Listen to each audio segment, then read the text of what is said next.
It is for Amiri Baraka. Amiri Baraka.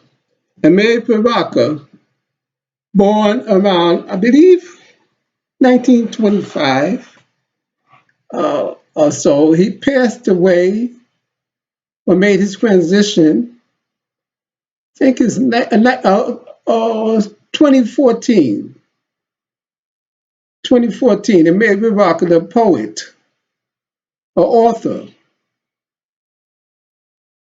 He used to be a beat poet in Greenwich Village. He was uptight with around those Caucasian people, the beat poet like Allen Ginsberg. In fact, he introduced Allen Ginsberg to Langston Hughes.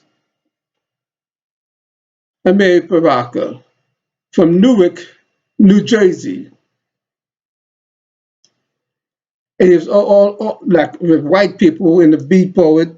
And he was married to a Jewish woman at one time in the early in 60, like 61. Which she had two children. She was also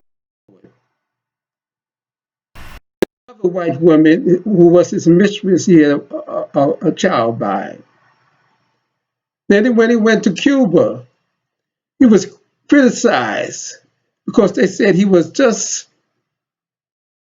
writing poetry and writing for fame, not really for the people, but just for fame. And so he changed. He became more of a black nationalist in 1961. And then he got rid of the white woman, both of the white women, and he married a black woman. I think Amina, I think her name was. And they've been together for 48 years, from 1966 until his transition in the year 2014. So those people are immortal. And it's interesting how so many people who influential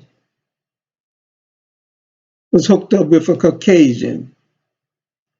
When you get Ira Aldrich, the actor from the 17th century, went to England and lived there and married an English woman, which they was together for about 40 years or so.